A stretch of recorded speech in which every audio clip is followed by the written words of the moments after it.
Hi, today we are going to talk about the book titled Eat, Sleep, Innovate. Authors of this book are Scott D. Anthony, Paul Cobban, Natalie Painchaud, and Andy Parker.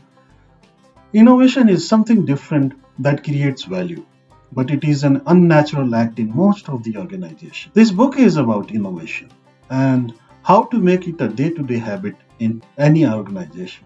This book can be used as a practical guide for building a culture of innovation in any organization. This book suggests to ingrain certain habits by using behaviors, enablers, artifacts, and nudges. The book is divided into two parts. The first part sets the foundation, and the second part provides practical tools and tips and inspiring stories to help drive cultural change. The approach that book suggests is the convergence of four streams of research: organizational culture, habit change, innovation enabling behaviors, innovation enhancing structures and systems. Let's talk about organizational culture impedes or enables the innovations to fail or succeed. Now, the first thing, how do you bring cultural change in any organization that enables innovations to succeed? The enemy of innovation inside most of the organization is institutionalized inertia that is reinforced in systems and norms and processes. Cultural change is not a paint by number exercise. The solution for your organization needs to be tailored to your unique goals, current context, and history. How to create a culture of innovation?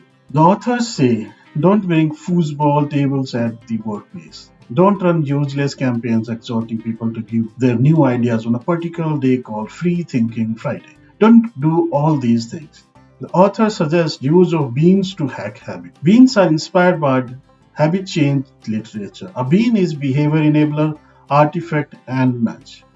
The organization will have to work at the ground level with the employees where they will have to define specific behaviors that succeed in enabling innovation. Those behaviors are like innovators are curious, innovators are customer obsessed, innovators collaborate, innovators can work efficiently even if there is ambiguity in the system or workspace.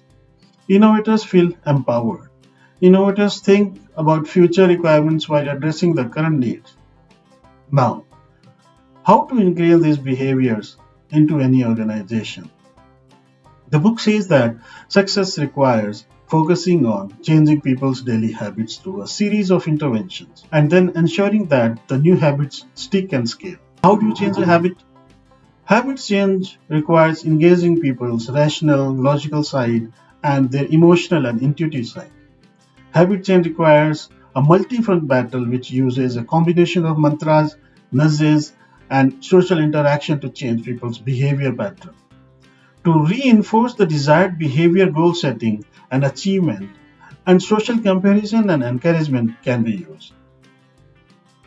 Here, the authors suggest use of beans to change the impeding behavior and ingrain new habits which enable innovation to succeed.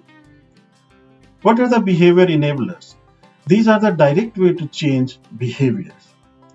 Developing a daily ritual, building a wider community, having access to a coach and counselor, create simple checklists or use guides.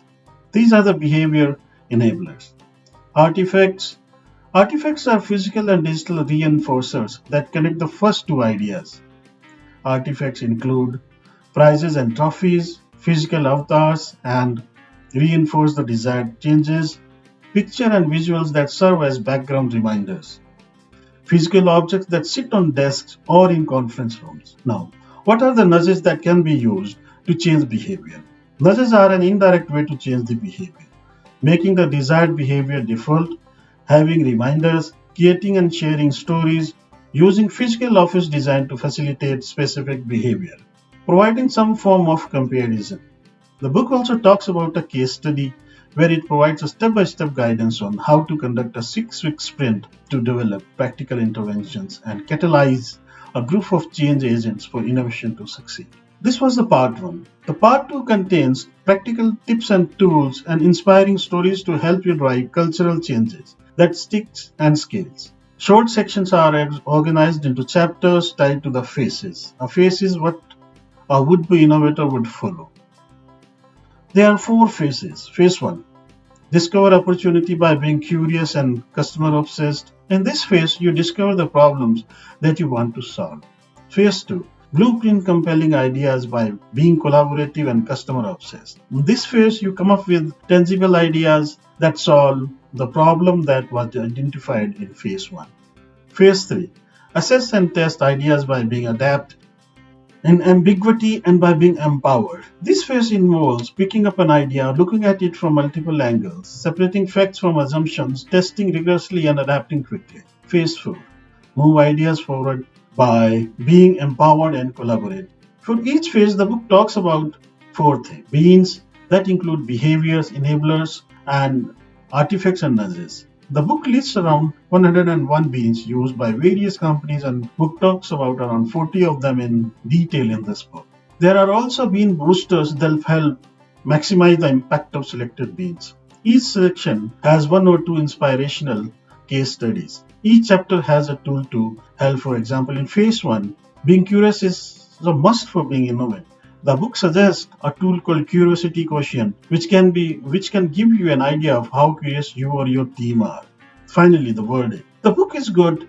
It has a lot of examples in the form of beans, case studies. The book gives a fair idea of how to include the habit of innovation in your team or at a granular level by using various tools. It can be started with a small team and then scaled to the whole organization. I like this book and certainly learned that building an innovations oriented team may not be that difficult.